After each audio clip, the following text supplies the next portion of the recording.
Ladies and gentlemen, boys and girls, welcome to the best, the most authentic true crime channel yet to ever come to YouTube. For those that are new, I just give my honest opinions and reactions to anything true crime related.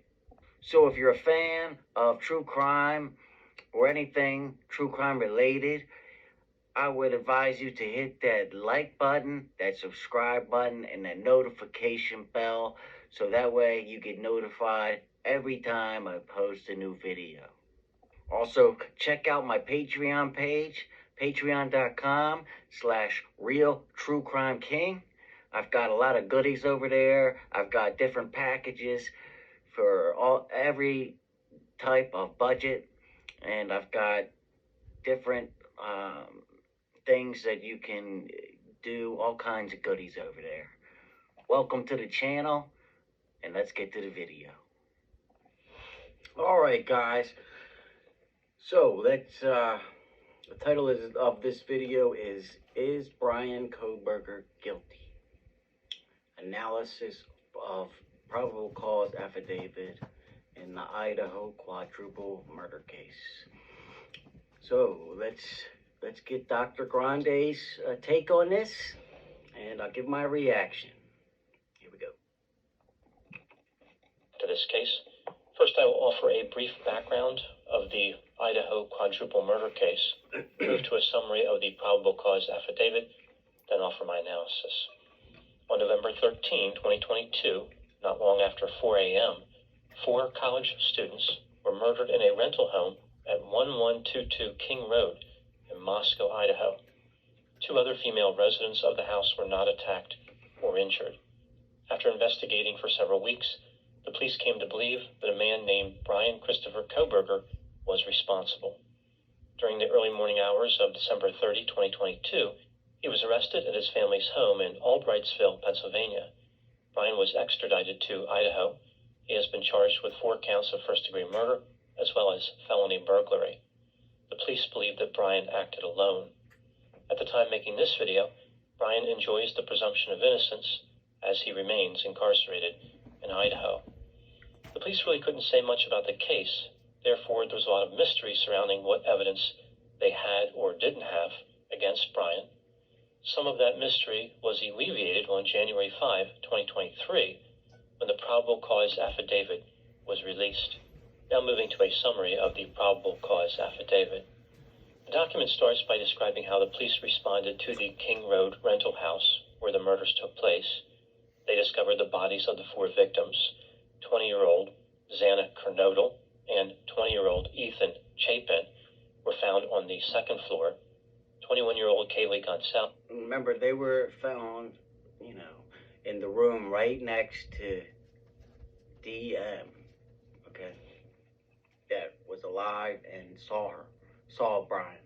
Elvis and 21-year-old Madison Mogan were found in a bedroom on the 3rd floor. Next to Madison's body, the police found a tan leather knife sheath. It looked like it was designed for a K-bar knife, like the kind used by the... And those of you that are saying, I know Brian vegan, but in the sheath's leather, but it's not like he was eating the sheath, right? I mean, do vegans, what do they not even touch anything? Like, are they not even, like, I don't know. If you're vegan, put down in the description, why that matters, that he had a leather sheath. He's not eating the sheath, right? So I'm a little confused on that part. Maybe someone that's vegan can fill me in. U.S. Marine Corps. The laboratory eventually found DNA on the button snap for the knife sheath. It came from an unknown male. I mean, obviously he must not have cared too much that the sheath was made out of leather, because he bought it, right? And he was carrying it around. The affidavit refers to the 2 survivors in the house as DM and BF. Other sources indicated that DM stands for Dylan Mortensen and BF stands for Bethany Funk. That's what I am assuming that they both mean, right? The initials for their names. Dylan Mortensen is the one that apparently froze, and Brian and her made eye contact, and then she waited. She saw him leave, and then she waited 8 hours to call the police. Investigators were able to reconstruct some of the timeline. On the evening of November 12th, 5 female residents of the rental house, plus Xana's boyfriend Ethan, were out in the town of Moscow. All 6 of them returned to the house by 2 a.m. They were all asleep, or at least in their rooms, by about 4 a.m. Dylan Mortensen told the police that she was awakened at about 4 a.m.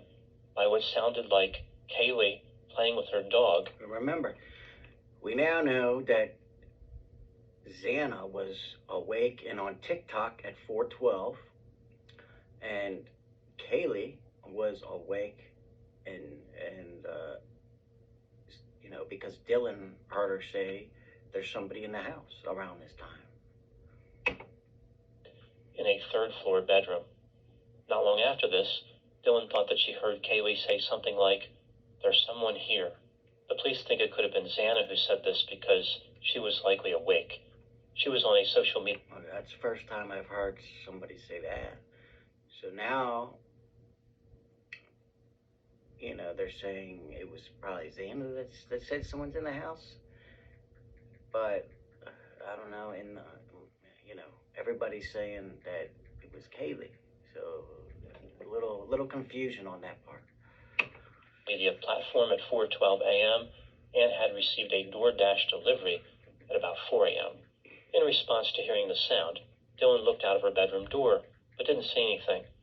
She looked out for a second time when she thought she heard crying coming from Xana's room. At this point, Dylan heard a male voice say something like, "It's okay, I'm going to help you." One other thing. So, I've got a lot of comments saying that the closest Jack-in-the-Box, that's where most people believe that she ordered the DoorDash from, or actually all Jack-in-the-Boxes in the area aren't open at 4 a.m., right? So there's also a lot of confusion on where she actually ordered the DoorDash from. I know there's a picture of a Jack-in-the-Box with a half-empty drink, but we don't know if that is 100% where she ordered the DoorDash from. A security camera was mounted to another residence less than 50 feet from the west wall of Xana's bedroom. At 4:17 a.m., the camera captured voices or a whimper, followed by a loud thud. Also, there was a dog barking. So, that again means Dylan Mortensen had to have heard that thud because the camera mounted on the house next to it heard the thud, okay? And she's just a couple feet away in the next bedroom, awake. Dylan heard crying again and opened her door for a third time. She saw a male that she did not recognize walking toward her. He was wearing black clothing and a mask. The man had bushy eyebrows. Dylan was frozen in shock. The man exited out of the sliding glass door. And, in my opinion, Dr. Grande's eyebrows are just as bushy, if not bushier, than Brian Kohberger's. So, if you wouldn't describe Dr. Grande's eyebrows as bushy, then I don't know, then you wouldn't assume Kohberger's are bushy, right? If you watched my last video, you saw a guy that actually had bushy eyebrows, right? Yeah. Dylan locked herself in her bedroom. Just outside Dylan's door, the police found a latent shoe print which had a diamond-shaped pattern. This corroborated Dylan's story. The police searched the area surrounding the house looking for additional video. They identified a white Hyundai Elantra, which had been in the area. It did not have a front license plate. The vehicle passed the King Road rental house 3 times before the murders. At 4:04 a.m., the vehicle was captured entering the area for a 4th time. It was seen in front of the King Road residence. The driver completed a 3-point turn and drove east. At 4:20 a.m., the vehicle was captured driving quickly out of the area and was on a road that leads to Pullman, Washington. That's where Kohberger was residing, Pullman, Washington. And if he's so smart, why did he? He obviously knows there's cameras, right around his house, and he drove by it 4 times and pulled in the driveway. What a clown! The police believe that the man Dylan saw was the killer, and the murders took place between 4 a.m. and 4:25 a.m., despite their statement that the vehicle drove away at 4:20 a.m. Believing the killer's vehicle drove toward Pullman, the police looked at video from cameras in that area. They found what appeared to be the same Hyundai Elantra driving toward Moscow, Idaho, just before 3 a.m. But we now have a narrow timeline. It's between 4 and 4:25 or 4:23 when the vehicle is going away. So 20-minute window. It used to be like between 4 and 5. But if the car went away at 4:23, then it couldn't have been a 5, right? The vehicle returned to Pullman at about 5:25 a.m. A Washington State University police officer searched the database for white Hyundai Now, that's a good question. Why did it... Elantra sedans. Hold on. Let me read. Officer searched the database for white just before 3 a.m. The vehicle returned to Pullman at about 5:25 a.m. Oh, it returned to Washington, not to King Road at 5:25. A Washington State University police officer searched the database for white Hyundai Elantra sedans and found one registered in the state of Pennsylvania to a man named Brian Kohberger. He lived in an apartment in Pullman, 3/4 of a mile away from where the white Hyundai Elantra was captured. Now, the police were looking for the 22,000 that were in the immediate area, around, where the killings happened in Idaho. So there wouldn't have been a Hyundai Elantra popped up from Pennsylvania unless they specifically, knew about that, right? On video. The vehicle was registered in Pennsylvania, a state that does not require a front license plate. The police looked at the photograph for Brian's driver's license and noticed that he had bushy eyebrows and generally matched the description that Dylan provided. On November 18, 2022, 5 days after the murders, Brian registered the vehicle in the state of Washington, so he changed the registration for that car. Investigators tracked Brian as he left the state of Washington and drove to Albrightsville, Pennsylvania, where his family lived. He arrived at his family's home on December 16. Cell phone data from Brian's phone was analyzed on November 13 at 2:47 a.m. This is just over an hour before the murders. Brian's phone left his apartment in Pullman. The phone stopped reporting to the network that same minute, as if it had been deactivated. The phone reported to the network again at 4:48 a.m. It traveled from the Moscow area to Pullman. This movement was consistent with the movement of the white Hyundai Elantra captured on video surveillance. Yeah, so it's definitely suspicious, right? It turns off when he's leaving Pullman and then turns back on when he's leaving Moscow, Idaho. Definitely suspicious. I mean, it doesn't prove he committed the murders by itself, but it definitely makes you wonder. Cell phone data also revealed something else. On at least 12 occasions from June 2022 through the day of the murders, the phone had been in the area of the King Road house. All of the visits, except for one, were in the late evening or early morning. Wow, so he was peeping, probably, And remember, KV and Madison, they didn't have blinds on their windows, in the back. So if he was in the early mornings where his cell phone said he was, and let's say he was in that wood line or in the back of the house, he could easily see what they were doing in their rooms or what time they were going in and out and all that, because you can see right in that house. The cell phone returned to the area. It's like a peeping Tom's dream. So guys, put blinds on your windows. Of the house at about 9:12 a.m. on the day of the murders. This makes it look as though the killer returned to the scene of the crime. The police in Pennsylvania collected trash from the Kohberger family residence in Albrightsville, Pennsylvania.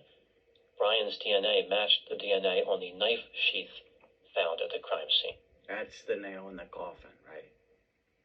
I mean, how is he going to explain his way out of that? Now moving to my analysis. Based on information from the affidavit and other sources, do I think that Brian Kohberger is guilty of the murders? Let's take a look at the evidence both for and against the idea that Brian is guilty, starting with the inculpatory factors. Brian's DNA was found on a knife sheath next to one of the murder victims. The injuries that the victim sustained are consistent with a knife that would fit in that sheath. The knife was never found. Brian's vehicle was seen entering the area of the King Road house right before the murders and was seen speeding away right after. Brian changed the registration of his vehicle 5 days after the murders. Brian's cell phone was in the area of the King Road house several times in the months leading up to the murders. It was mostly there during hours consistent with stalking behavior. On the night of the murders, his phone stopped reporting to the network not long before the crime and resumed reporting not long after the crime. His phone returned to the area of the King Road house several hours after the murders. An eyewitness in the house was close to the killer and was able to get a good look at him. Brian matched the description of the man she observed. Not long before his arrest, when the FBI had Brian under surveillance, they noticed that he washed the inside of his vehicle. They said he did not miss an inch. They also noticed that Brian would take the trash out of his parents' house at night while wearing surgical gloves. Yeah, okay. That is definitely weird. So ask yourself this question, guys. When you take your trash out, number one, do you always do it at night? And number two, do you wear surgical gloves so you don't get your DNA on your trash bag? On one Hit the like button if you don't do that. occasion, he dumped the trash in a neighbor's garbage container at about 4 a.m. Moving to the exculpatory factors, the killer could have stolen, borrowed, or otherwise obtained the knife sheath from Brian, or Brian could have simply touched a sheath owned by the killer. Just because the sheath was in the King Road house doesn't mean that Brian was also in the house. Well, that would mean he at least knows the killer, right? But combined with everything else, it's, in my opinion, he's guilty, beyond a reasonable doubt. The man who was presumably the killer was wearing a mask. There's no way to be sure that it was Brian. The witness saw bushy eyebrows, which Brian had, but a lot of people have this feature. Somebody could have taken Brian's phone and his car, or perhaps Brian was only the driver, like his passenger committed the murders without Brian's knowledge. It appears as though Brian was stalking someone at the King Road house, but that doesn't mean he was the killer. As far as Brian taking the trash out while wearing gloves, perhaps he does not want to get his hands dirty. When considering all the evidence, do I think that Brian Kohberger is guilty? Yes, I believe he is guilty beyond a reasonable doubt. As I mentioned, So, Dr. Grande also thinks Brian Kohberger is guilty beyond a reasonable doubt. he has the presumption of innocence. The jury will have to decide his fate. Moving to the next section, here are my thoughts in a few areas that stood out to me in this case. Item number 1. There is this theory that Brian was planning the perfect murder. This is supported by him being a PhD criminology student who was described as exceptionally intelligent. I think the probable cause affidavit removes any doubt about this theory. If Brian is the killer, his motive was based on obsession, revenge, and/or sexual domination, not because he was trying to plan the perfect murder. One amazing aspect of this case is that Brian was seemingly so functional, yet capable of allegedly committing a crime like this. He stood out as socially awkward, bizarre, and strange, but nobody thought he was homicidal. He didn't have a great disguise, but he had a good disguise. Item number 2, if Brian is guilty, it amazes me that a highly intelligent PhD student who studied criminology would make so many mistakes. He left his DNA on an item that can be tied directly to the crime. It wasn't like it was on something innocuous, where there may have been a non-homicidal explanation for how it could have ended up there, like some type of consumer good that he touched in a store, and then one of the residents bought it and brought it back in the house. It was on something that the killer would have touched. Yeah, I mean, it's not like it was a cigarette butt, or, or, something like that could just easily be passed around. It's on a fucking knife sheath. The knife that was, consistent with the wounds that all the students had that were killed. Okay? Brian left his phone on when he visited the King Road house multiple times in the months leading up to the murders. Stupid. He didn't realize how suspicious it looked that he turned his phone off during the murders. He used his own vehicle to drive to and from the residence of the victims, and he left a witness alive. Yeah. Item number 3, one of the more confusing elements revealed in the affidavit is the encounter between Dylan and the killer. Why did she lock herself in her bedroom but not call the police? There are several possibilities here. Perhaps there were substances in the area and she did not want to draw the attention of law enforcement. That is a good point. I mean, there could have been drugs and she, in a room. We know that they at least, it was a party house and they at least used, drugs recreationally. Maybe she had recently used substances and was impaired. Yeah. She could have wanted to call the police, but her phone was not in the bedroom with her. Maybe Dylan didn't believe that the person she saw was a killer, or that they did anything bad at all. He had a mask on and would have had a knife, And plus, with all those sounds, I'm not buying that. This one doesn't seem to fit with her locking the door, but just... Yeah, I mean, if she wasn't afraid or didn't think it was a killer, then why would she shut the door and lock it and be frozen in fear, right? So that theory goes out the window. Still possible. And the last possibility is that she had an acute stress response and froze. Let's examine this last possibility more closely. Yeah. When a person encounters a life-threatening situation, they often have a reaction that's referred to as the acute stress response, or the freeze, fight, or flight response. The order of freeze, fight, or flight is different depending on the conceptualization. Some researchers say fight, flight, or freeze. Others just have fight or flight. There are a lot of variations. Me personally, I've never heard the freeze part until this murder and until Dylan. 1, 2, or all 3 of these reactions can occur as part of any given response. Some people may only fight. Some may only freeze. Others may exhibit flight, but will fight when they are cornered. It all depends on the person and the circumstances.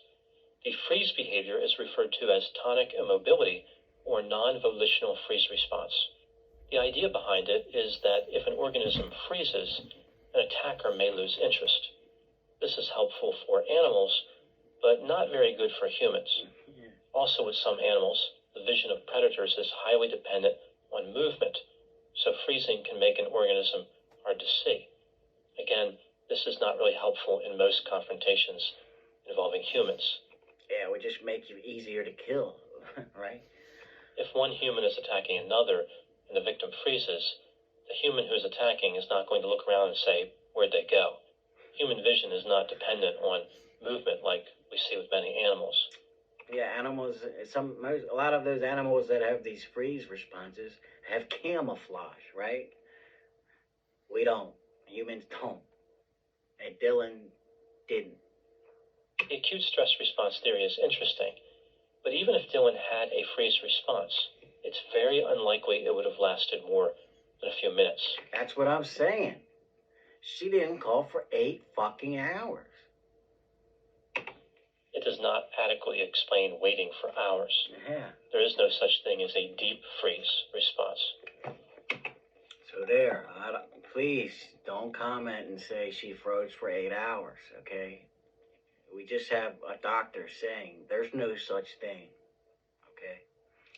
Item number 4. If Brian was the killer, why did he leave Dylan alive? There are a few possibilities. 1, Brian had tunnel vision and didn't even see her standing there. I think this is unlikely, but technically possible. 2, Brian had killed the person he intended to kill. His mission was complete. 3, Brian was physically exhausted. He simply didn't have the energy to commit any more homicides that night. 4, Brian figured that Dylan had already called the police because any reasonable person would have called the police under those circumstances. I think it was a combination of 3 and 4.